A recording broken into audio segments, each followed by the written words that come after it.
Bank লুট থেকে আরম্ভ করে খুন, গুম, জুলাই আগস্ট হত্যাকাণ্ড, 15 বছরের যেই নির্যাতন, নিপীড়ন, দুঃশাসন, তাদের একজন রাজনৈতিক কর্মী হিসেবে আওয়ামী লীগের কোনো বিন্দুমাত্র অনুতাপ নেই। তো যাদের মনে করেন যে হায়া নাই, লজ্জা শরম নাই, বেহায়ার মতো যারা কথাবার্তা বলেন, তাদের তো রাজনৈতিক দল হিসেবে অস্তিত্বই থাকা উচিত না।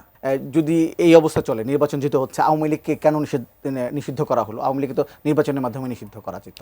দেখেন, দুটো জিনিস, রাজনৈতিক দল নিষিদ্ধ করার পক্ষে ব্যক্তিগতভাবে আমি কখনো না। বিএনপিও নাই আপনার এটা কিন্তু কেউ, ইভেন এমনকি প্রধান উপদেষ্টা বা অন্তর্বর্তী সরকার, তারা কেউ ছিলেন না। আওয়ামী লীগ যে অপকর্ম করেছে, যে ঘৃণ্যতম জঘন্যতম কাজগুলো করেছে আওয়ামী লীগ, তার পরবর্তীতে এসে তারা বিভিন্ন সময় উস্কানিমূলক বক্তব্য, মন্তব্য সেগুলো দেওয়া শুরু করেছিল।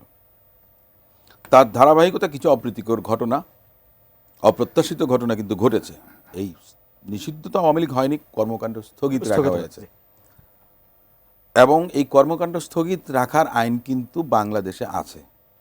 কোনো রাজনৈতিক দল বা ব্যক্তি যদি আপনার সন্ত্রাসের সঙ্গে জড়িত হয়, তাহলে সরকার তাকে নিষিদ্ধ করতে পারে। সরকার কিন্তু নিষিদ্ধ করেনি, স্থগিত করেছে। আমি দর্শক, উনি যে প্রশ্নটা করেছেন, উনি খুবই বুদ্ধিবৃত্তিক প্রশ্নটা এবং যৌক্তিক, যে এভাবে তো তাহলে দেশ অন্যভাবে চলে। তবে আমার বক্তব্য একজন রাজনৈতিক কর্মী হিসেবে আওয়ামী লীগের কোনো বিন্দুমাত্র অনুতাপ নেই। তারা মোটেও অনুতপ্ত না। বরং তারা যে সমস্ত অপকর্মগুলো করেছেন, ব্যাংক লুট থেকে আরম্ভ করে খুন, গুম, জুলাই আগস্ট হত্যাকাণ্ড, 15 বছরের যেই নির্যাতন, নিপীড়ন, দুঃশাসন, তাদের এই সমস্ত কিছুকে ওনারা জাস্টিফাই করে চলেছেন। তো যাদের মনে করেন যে হায়া নাই, লজ্জা শরম নাই, বেহায়ার মতো যারা কথাবার্তা বলেন, তাদের তো রাজনৈতিক দল হিসেবে অস্তিত্বই থাকা উচিত না। এটা হলো একটা জিনিস। আমি নিজে আমি আগস্টে 6 তারিখে বেরিয়েছি জেল থেকে 2024-এ। আমি নিজেও কিন্তু আমাকে জিজ্ঞেস করেছিল একবার আনন্দবাজার পত্রিকা থেকে। তো আমি বলেছিলাম যে তারা যদি নির্বাচন করে, জনগণ সেটা দেখবে তাদের কোথায় থাকবে। তার নির্বাচনে যদি তখন আসতো, ইভেন যাতে আওয়ামী লীগের কর্মকাণ্ড স্থগিত না থাকলে, আমি যে কথাটা একটু এর আগে বলেছিলাম যে 6-7 মাসের মধ্যে নির্বাচনটা হওয়া উচিত ছিল।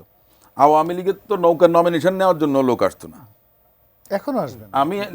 আমি পরিবেশ পরিস্থিতি কোন দিকে যাবে সেটা আমরা বলতে পারবো না। আওয়ামী লীগ কিন্তু জামাতকে নিষিদ্ধ করেনি। জামাতের নিবন্ধন সুপ্রিম কোর্ট থেকে আপনার বাতিল হয়েছিল।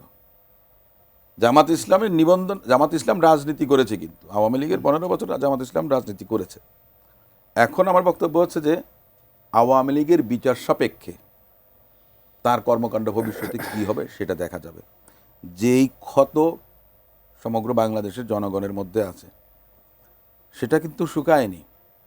এ কারণে একটা পর্যায়ে এসে সরকার এই সিদ্ধান্তটা নিয়েছে, যে কর্মকাণ্ড স্থগিতের বিষয়টা।